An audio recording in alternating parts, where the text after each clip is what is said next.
Bismillahirrahmanirrahim. Assalamu alaikum friends. I am Khadija Naseer and you are watching MasterJii Network.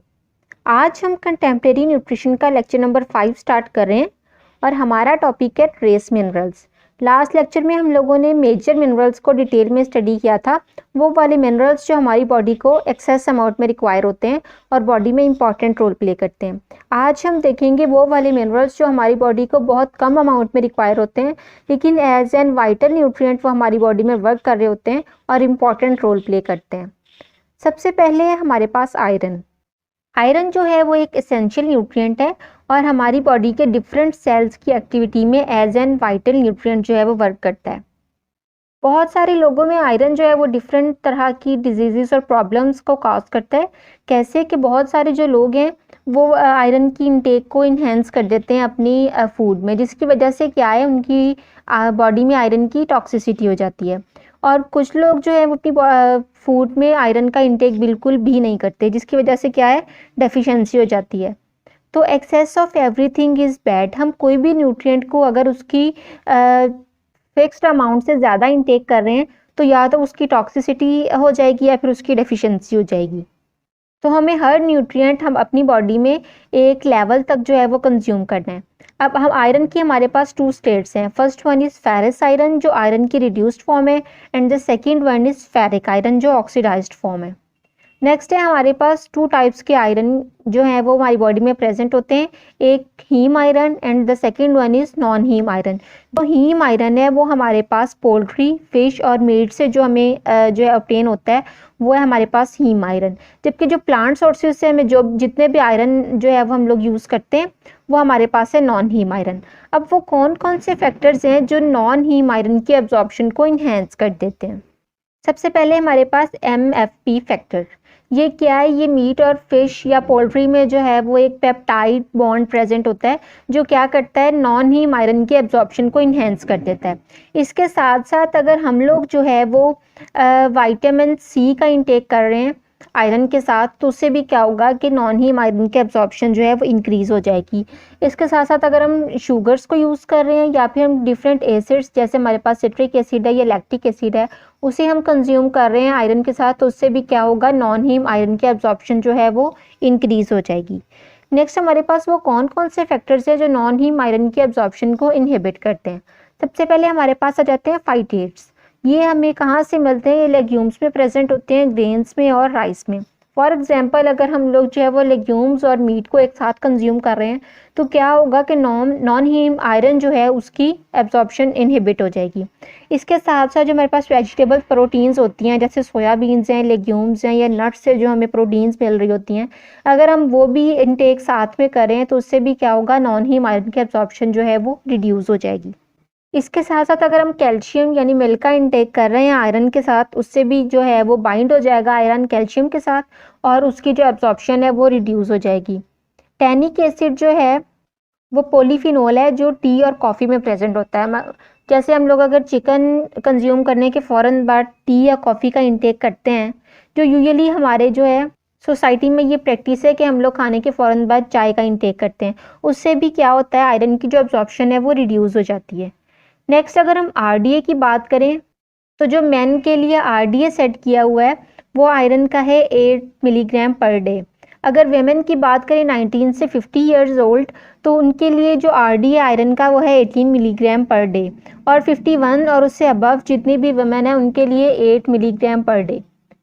इतना हमारी body को daily iron require होता है। अगर हम इतना इंटेक नहीं करते तो हमारी बॉडी डेफिशिएंसी की तरफ जा सकती है। ठीक है, अगर हम अपर लेवल की बात करें तो एडल्ट्स के लिए जो आयरन का अपर लेवल है वो है 45 मिलीग्राम पर डे।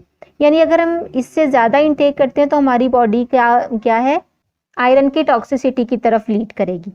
नेक्स्ट अगर चीफ फंक्शंस की बात करें हमारी बॉडी में आयरन के तो ये प्रोटीन हीमोग्लोबिन का पार्ट होती है जो क्या करती है ब्लड में ऑक्सीजन को कैरी कराने में हेल्प आउट करती है। नेक्स्ट इसके साथ साथ जो है ये मसल्स में मायोग्लोबिन प्रोटीन का भी पार्ट होती है जो क्या करती है मसल्स की कंट्रैक्शन कराती है और मसल की कंट्रैक्शन के लिए ऑक्सीजन की अवेलेबिलिटी को इंश्योर करती है। इसके साथ साथ जो आयरन है वो हमारी बॉडी के डिफरेंट सेल्स में जो मेटाबॉलिक एक्टिविटीज़ हैं उसको परफॉर्म करने में जितनी भी एनर्जी रिक्वायर होती है वहाँ पे ये एज अ की मेंबर अपना रोल प्ले कर रहा होता है। अब अगर हम बात करें सोर्सेज के, तो आयरन के जो गुड सोर्सेज हैं हमारे पास वो हैं red meat, fish, poultry, shellfish, eggs, legumes और ड्राई फ्रूट्स। टॉक्सिसिटी की वजह से कौन कौन से सिम्टम्स अपीयर हो सकते हैं? हमारा जो गैस्ट्रोइंटेस्टिनल ट्रैक्ट है वो डिस्ट्रेस हो सकता है। इसके साथ साथ अगर आयरन ओवरलोड हो जाता है तो उसकी वजह से डिफरेंट इन्फेक्शंस हो जाते हैं, फटीग हो जाएगी, जॉइंट पेन स्टार्ट हो जाएगी। और अगर स्किन की बात करें तो स्किन में जो है वो पिगमेंटेशन स्टार्ट हो जाएगी और हमारे डिफरेंट ऑर्गन्स जो हैं वो डैमेज हो सकते हैं। डेफिशिएंसी सिम्टम्स की बात करें तो जो एनीमिया है हमारे पास आयरन की डेफिशिएंसी की वजह से हो जाता है। उसकी वजह से क्या होगा, हमारी बॉडी में वीकनेस हो जाएगी, फटीग और हेडेक स्टार्ट हो जाएगा। हमारी बॉडी जो है वो सही तरह से कोई भी वर्क परफॉर्म नहीं कर सकेगी। इसके साथ साथ जो हमारी इम्यूनिटी है वो भी कंप्रोमाइज़ हो जाएगी। स्किन जो है उसका कलर पेल हो जाएगा। इसके साथ साथ जो है हमारे नेल्स, उसकी जो है फंक्शनिंग वो इम्प्रॉपर हो जाएगी, यानी कि उसका स्ट्रक्चर जो है वो ख़राब हो सकता है। म्यूकस मेम्ब्रेन्स जो हैं वो डिस्ट्रॉय हो सकती हैं। इसके साथ साथ जो नेल्स की शेप है वो कनकेव हो जाएगी। अगर आयरन की डेफिशिएंसी हो जाए तो इसके अलावा क्या होगा, हमारी बॉडी में जो टेम्परेचर है वो मेंटेन नहीं रह सकता। नेक्स्ट हमारे पास है जिंक। जिंक का इम्पॉर्टेंट रोल क्या है हमारी बॉडी में कि ये डिफरेंट एंजाइम्स के साथ एज अ को फैक्टर हमारी बॉडी में काम कर रहा होता है और डिफरेंट रिएक्शंस जो हैं वो परफॉर्म करता है। जैसे ग्रोथ में जो है ये हेल्प आउट करता है। इसके अलावा विटामिन ए की जो एक्टिविटी है उसको परफॉर्म कराने में भी जिंक अपना रोल प्ले करता है। इसके अलावा पैंक्रियाटिक डाइजेस्टिव एंजाइम्स की जो सिंथेसिस है उसे करने में भी जो है वो जिंक अपना रोल प्ले करता है। अब जब हम कोई भी फूड इंटेक करते हैं तो आफ्टर मील क्या होता है, हमारे जो डाइटरी जिंक है यानी जो हमने फूड से इंटेक किया होता है, इसके साथ साथ जिंक रिच पैंक्रियाटिक सेक्रेशंस जो हैं हमारी बॉडी में, दोनों की एब्जॉर्प्शन स्टार्ट हो जाती है। और जिंक की एब्जॉर्प्शन कराने के लिए हमारे स्मॉल इंटेस्टाइन में एक स्पेसिफिक जो है बाइंडिंग प्रोटीन्स प्रेजेंट होती है जिसे मेटेलोथायोनिन कहते हैं। ये प्रोटीन क्या करती है, जिंक की एब्जॉर्प्शन कराने में हेल्प आउट करती है। अगर हम जिंक के आरडीए की बात करें तो मेन के लिए 11 मिलीग्राम पर डे और वेमेन के लिए 8 मिलीग्राम पर डे जो है वो आयरन की रिक्वायरमेंट है। अगर अपर लेवल की बात करें तो एडल्ट्स के लिए 40 मिलीग्राम पर डे इसकी जो है वो अपर लिमिट है। यानी अगर हम इससे ज़्यादा इंटेक करेंगे तो हमारी बॉडी में क्या होगा, जिंक की जो है हमारे पास टॉक्सिसिटी हो जाएगी जो फर्दर डिजीज़ की तरफ लीड कर सकती है। नेक्स्ट है हमारे पास आयोडीन। आयोडीन भी जो है वो एक इम्पॉर्टेंट मिनरल है। आयोडाइड ये जो है ये मिनरल आयोडीन की जो है वो आयनिक फॉर्म है जो हमारी बॉडी में थायराइड हार्मोन्स का एक एसेंशियल कंपोनेंट है। अगर हमारी बॉडी में आयोडीन की डेफिशिएंसी हो जाए तो उसकी वजह से क्या होगा, ग्वाइटर हो जाता है जो क्या है, थायराइड ग्लैंड की एनलार्जमेंट है। इसके साथ साथ क्या होगा, फीटल की जो है वो इम्पेयर्ड डेवलपमेंट स्टार्ट हो जाएगी अगर आयोडीन की डेफिशिएंसी हो जाए। अब आयोडीन की डेफिशिएंसी को ओवरकम करने के लिए यूनाइटेड स्टेट और कनाडा ने क्या किया था, साल्ट में आयोडीन की फोर्टिफिकेशन करा दी, जिसकी वजह से क्या हुआ कि काफ़ी हद तक हम लोगों ने जो है वो आयोडीन की डेफिशिएंसी को ओवरकम कर लिया था। अगर हम आयोडीन के आरडीए की बात करें तो एडल्ट्स के लिए 150 माइक्रोग्राम पर डे की जो है वो रिक्वायरमेंट है। अपर लेवल की बात करें तो 1100 माइक्रोग्राम पर डे इसका अपर लेवल है। अगर हम लोग इस लेवल से ज़्यादा इंटेक करते हैं तो हमारी बॉडी में क्या होगा, आयोडीन की टॉक्सिसिटी हो जाएगी।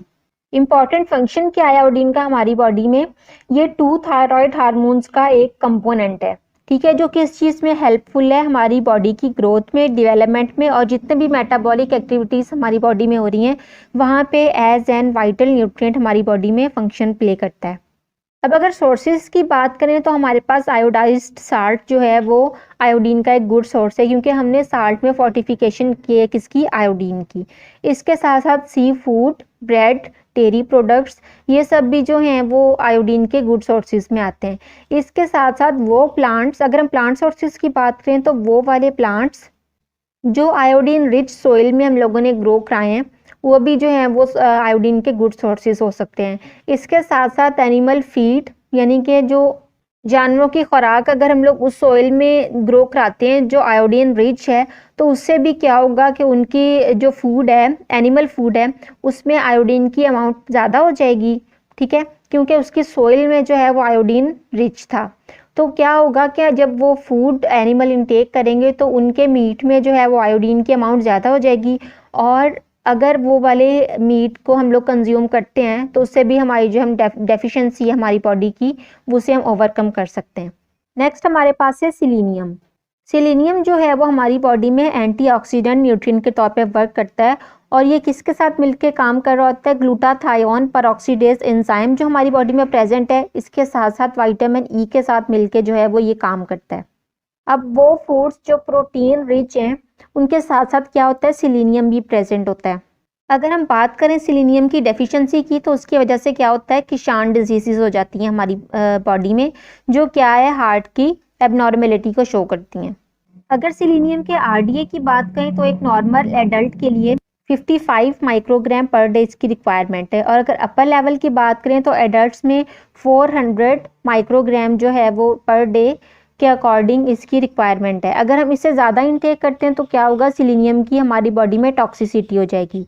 अगर हम इसका इंपॉर्टेंट फंक्शंस की बात करें तो ये ऑक्सीडेशन के अगेंस्ट हमारी बॉडी में डिफेंस मैकेनिज्म प्रोड्यूस करता है, क्योंकि ये एंटीऑक्सीडेंट है, जो क्या करेगा? हमारी बॉडी में जितनी भी ऑक्सीडेशन रिएक्शंस हो रहे हैं उनके अगेंस्ट वर्क करेगा।